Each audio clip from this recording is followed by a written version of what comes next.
Trust a few, fear the rest. This was the grim word of advice that came along with the first live-action X-Men movie that was released in the year 2000. Based on the classic Marvel comics, X-Men follows two groups of mutants, one led by Professor Xavier at his school for gifted mutants, and the other being the Brotherhood of Mutants led by the sinister Magneto, who sees mutants as the superior species who have suffered too long at the hands of normal humans. Living in a world that doesn't fully trust mutants and holds prejudice towards them, Xavier wants to create a calm between mutants and humans, whereas Magneto wants to transform the entire human race into mutants. The adventure kickstarts when the mysterious Wolverine gets attacked by Magneto's Brotherhood of Mutants, where it's learned that Wolverine is a mutant with metal claws who can self-heal. But is it Wolverine Magneto really wants, or the mysterious teenage mutant runaway known as Rogue? Well, if you've seen the movie, you already know the answer to that. So why'd I ask? Clearly I'm just wasting time. Anyway, I'm not Minty today. Today I'm Baldverine. And we're going to look into 10 things that you didn't know about the original X-Men movie. So let's check it out.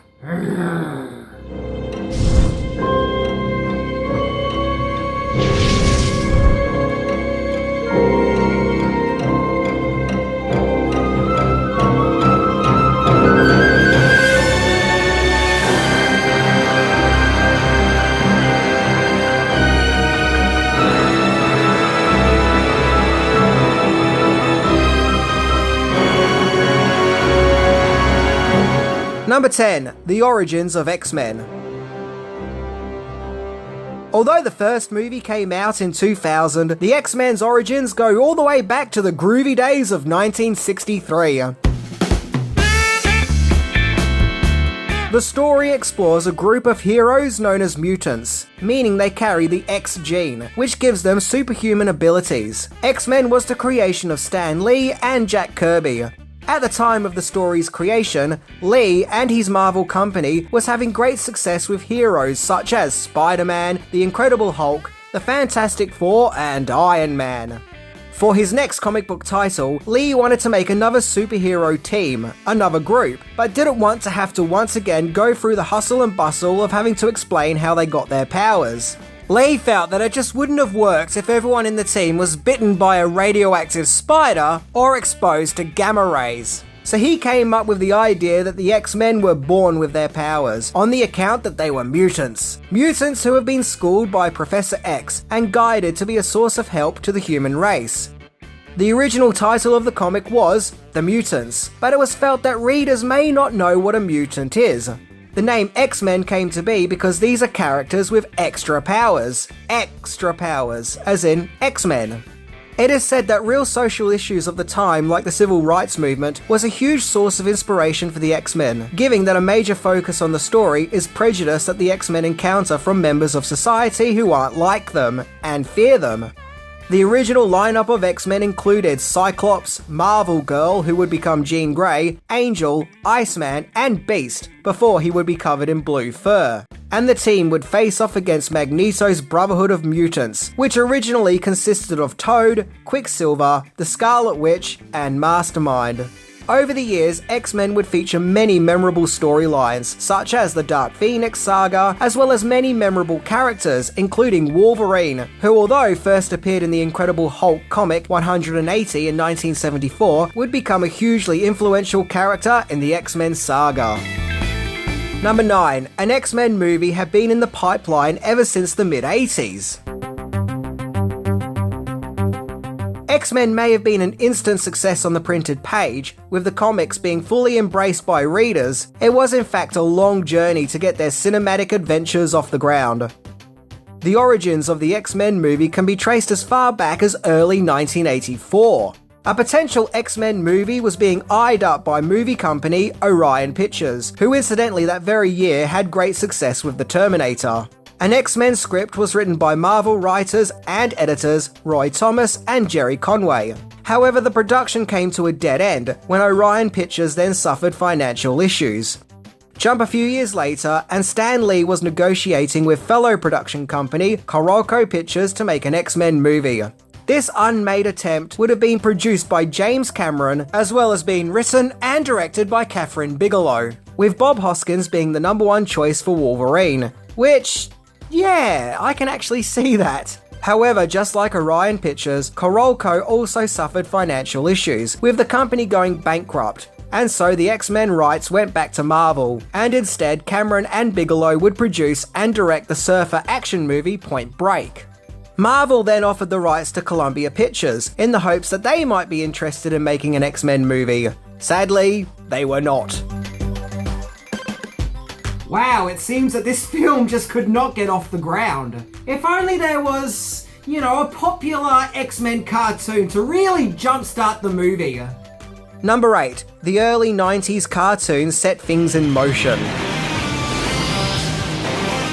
In the early 90s, the X-Men brand had a resurgence in popularity thanks to the cartoon series based off the comics. The show debuted in 1992 and lasted till 1997. The animated series was actually my introduction to the X-Men, and honestly I loved the show and really appreciated how it explored dark and mature themes, some of which even felt quite disturbing at the time. Nope, X-Men wasn't a fun, happy-go-lucky, sugary bowl of cereal cartoon. Nope, this cartoon dived into some pretty intense subject matter. I also loved all the different characters and how they all have their own look and powers, as well as clashings of personalities. It wasn't like, say, Teenage Mutant Ninja Turtles or the real Ghostbusters, where they all had the same look and abilities and tech and all got along pretty well. But each member of the X-Men was completely different to one another, and it made it a lot of fun, and gave it a lot of flair and colour. I also found Wolverine in the cartoon to be a total asshole, but that kind of made the character more alluring and badass. Anyway, the series was produced by Fox Kids, which is a division of 20th Century Fox, and Fox was so impressed with the cartoon and how successful it was, a live-action X-Men movie was once again back on track, with the movie rights being brought by Lauren Donner, who was the wife of Superman the movie director Richard Donner, and she was overlooking the production, with Richard Donner himself acting as executive producer. The funny thing is, both the first episode of the cartoon and the movie start off with a similar storyline, that being about a young female teenager who is a mutant who runs away from home feeling that her parents reject her differences. Only in the cartoon this character was Jubilee, and in the movie it was Rogue, but in the cartoon Rogue was already a mature, confident member of the team. Oh well, it's not a big issue, but something that really stood out to me as a kid.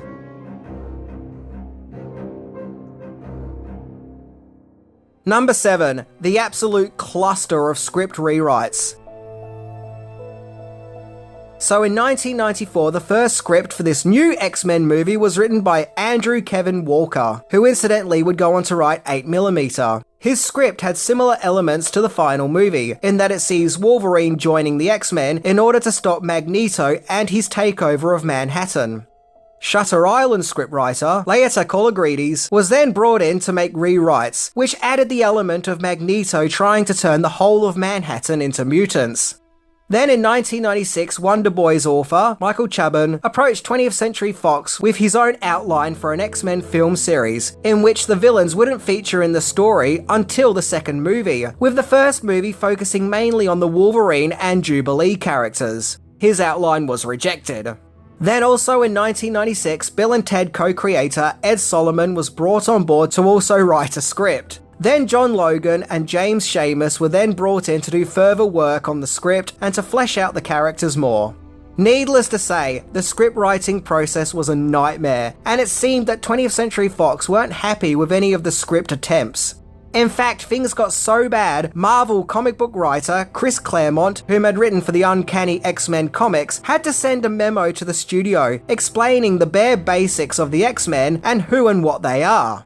Then the disastrous release of Batman and Robin happened, and that kind of put everyone off superhero movies. But thankfully the following year, fellow Marvel character Blade got his own movie, which was successful, and managed to gain more confidence in the X-Men project. Needless to say, trying to get a script off the ground for an X-Men movie was easier said than done. Number 6. The director had a choice of this or an Alien movie. As much as 20th Century Fox was having difficulties with the script, they were equally having difficulties finding a director. The original choice was Brett Ratner, but nothing came of it. He did, however, direct the third movie. Then Robert Rodriguez was approached, but he also turned the job down. Paul W.S. Anderson was then offered to direct, thanks to his work on the Mortal Kombat movie, but he didn't want to make another PG-13 movie, but instead he wanted to get his hands dirty with a hard R, where he chose to direct Event Horizon instead. Bryan Singer came to be because after directing The Usual Suspects, he wanted to explore the science fiction genre. He offered his services to 20th Century Fox, and they offered him two choices, one being Alien Resurrection, and the other of course being X-Men. Singer chose X-Men, and with Singer on board as the movie's director, X-Men was intended to have a Christmas 1998 release. But Singer then went off to direct the Stephen King adaptation of Apt Pupil. However, Singer was still on board, where he and fellow scriptwriter Tom DeSanto then worked on a new outline, which focused on the themes of alienation, putting more of an emphasis on the characters. Instead of the main teenage runaway character being Jubilee, they wanted to make it Rogue instead, finding her inability to touch people to be truly symbolic of the alienation themes that he was striving for.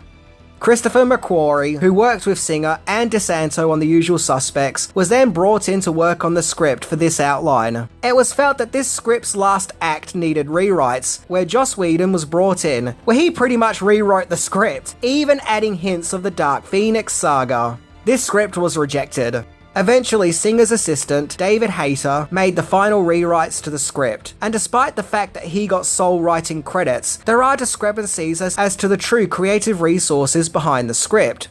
Hayter claims that 55% of what is seen in the film came from him, but there are claims that a great deal of the script came from McQuarrie and Solomon.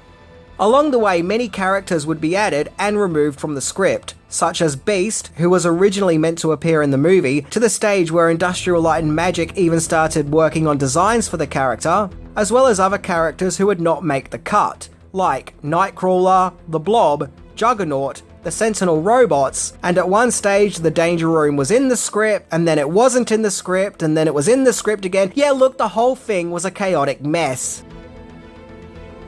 And yes, as I mentioned in my Superman Returns video, I am talking a lot about Bryan Singer in this video. And yes, there are some not very good stories floating around about him. But for the sake of this video, I'm just going to be looking into the backstory of this movie, along with Bryan Singer's involvement constructively, while acknowledging that whether true or not, these stories are out there. So now that's out the way, let's continue with the episode. Number 5. Casting.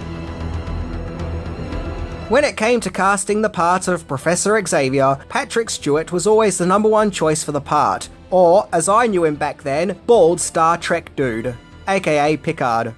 Michael Jackson supposedly really wanted the part and lobbied for it, but it fell on deaf ears. I guess the studio didn't want a Professor X who said Shamone. Ian McKellen was cast as the villainous Magneto, as he had previously worked with Singer on Apt Pupil. Both Stewart and McKellen are brilliant in their roles, and both come across as powerful leaders in charge of their own mutant sanctions, who, like chess pieces, send them out to counterattack the opposing side. Charlize Theron was originally offered the role of Jean Grey, but she didn't want to do it, so the part went to Dutch actress Famke Janssen, who at that time was probably best known for the Bond villain Onatop from GoldenEye. Halle Berry was cast as Storm. At one stage in the script, her character was to have a romantic subplot with Wolverine, till it was written out. Sadly though, I don't think they quite knew what to do with the character once the romance element was gone, as she's just sort of there and doesn't really add much, and is often just in the background, which is a shame as Halle Berry plays the part really well and has great charisma. But who knows, maybe it's because there was just so many other characters to get through. Jim Caviezel was originally cast as Cyclops, but he turned the part down to star in Frequency instead, so James Marsden took his place, who at that time I think was something of a teen heartthrob, having appeared in the teen movies Disturbing Behaviour and Gossip, and I think he has a great dynamic superhero look. The part of Rogue was very important, as she was the main central character, with all the events of the movie revolving around her. Rachel Lee Cook was offered the role, but she turned it down, something that she would end up regretting. New Zealand actress Anna Paquin was then offered the part. Now, she had been acting ever since she was a kid, having starred in The Piano, where at the age of 11 she won an Academy Award, where she wore a truly memorable hat. And when she was offered the part of Rogue, she had already been cast in a teen drama called Tart.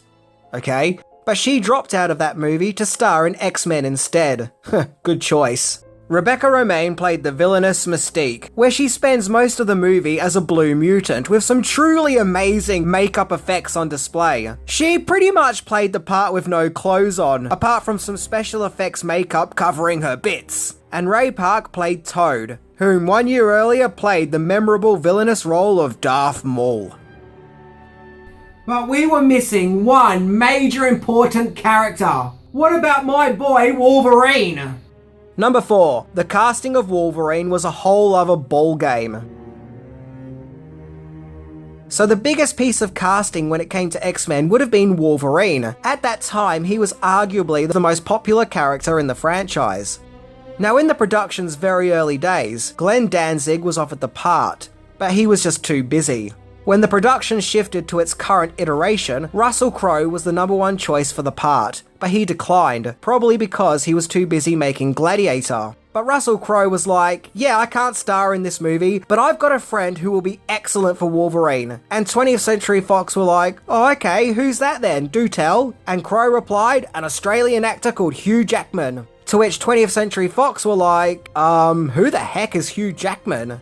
Yeah, nah, maybe not. Now, to be fair, at that time, Jackman was an unknown actor, who, apart from a few TV and theatre performances, had only really starred in 2 low-key Australian movies, those being Erskineville Kings and Paperback Hero. And 20th Century Fox wanted a better-known actor, a well-established actor who was bound to bring in movie audiences, not this Paperback Hero guy. Where the studio then cast Scottish actor Doug Ray Scott in the part, but he then dropped out to star in Mission Impossible 2 instead. Yeah, it seems that a lot of actors dropped out of this movie. I guess it goes to show that no one really had any faith in X-Men.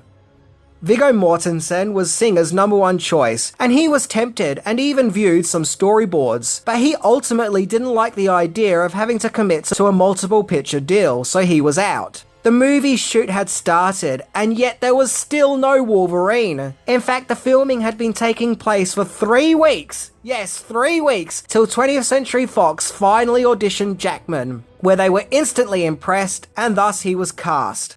And, well, what can I say? The guy was Wolverine.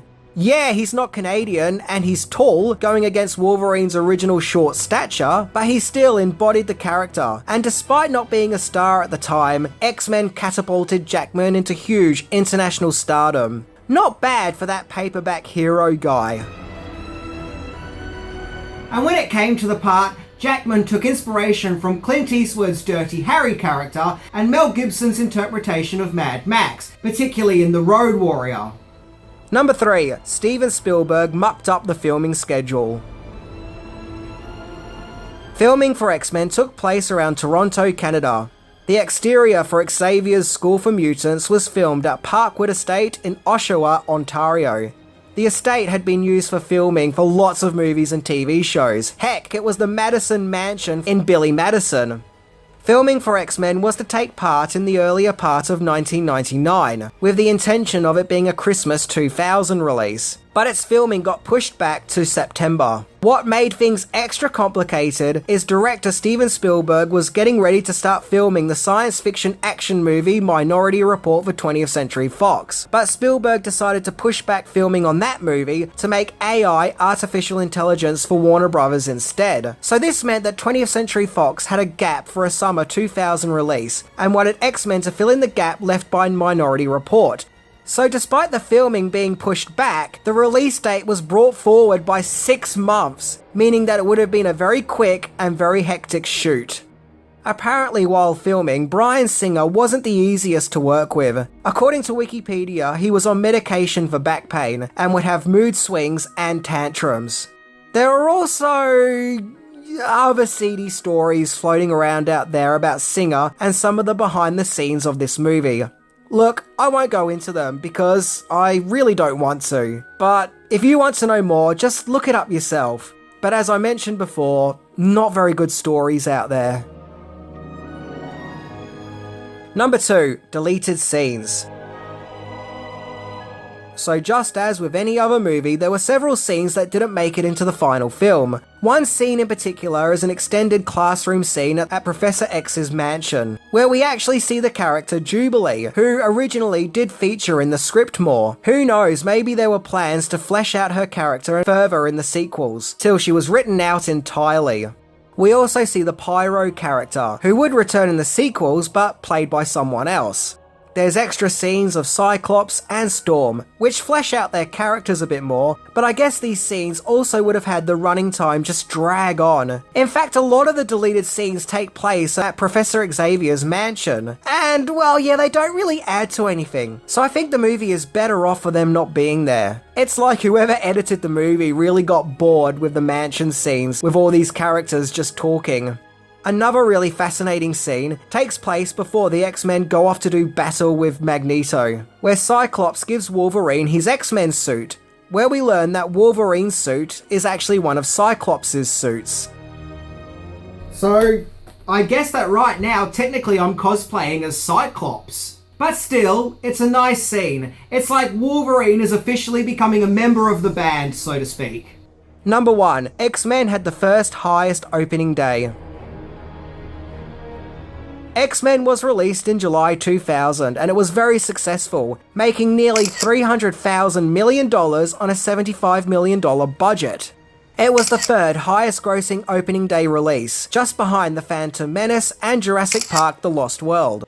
All up, it became the 8th highest grossing movie of 2000. It's also said that X-Men redefined the superhero genre and would gain it a newfound popularity and resurgence, something the genre really needed after Batman and Robin. But I would argue that it was both X-Men and Blade which caused this. But either way, now suddenly, once again, superhero movies were a big deal and could be taken seriously again and showcase a top quality and dignity. And really, ever since this movie's release, superhero movies never stopped. It started the current superhero influx. So to sum it up, I think the movie is pretty good. When I saw it for the first time, I didn't think it was a knockout masterpiece like, say, Tim Burton's Batman or Richard Donner's Superman, but it felt like the first chapter of a larger story. The movie that sets up all the chess pieces, so to speak. And so it's good at what it does. I found it to be very enjoyable and thought-provoking, and was an interesting allegory of discrimination. And I also really enjoyed its set pieces and action. It just didn't wow me.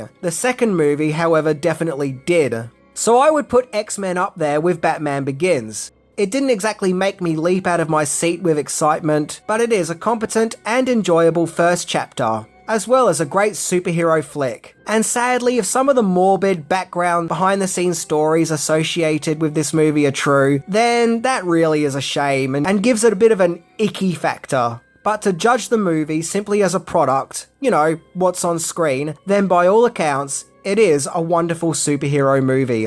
One that is intelligently told with a lot of intrigue and edge. I think the second movie's popularity definitely overtook the first X-Men movie's popularity. But the first X-Men movie still has its moment and enjoyability. And its performances from its actors is definitely a highlight of the film as well. Anyway, I'm Minty. And did that scene of the politician exploding into water really disturb anyone else? Ugh. See ya!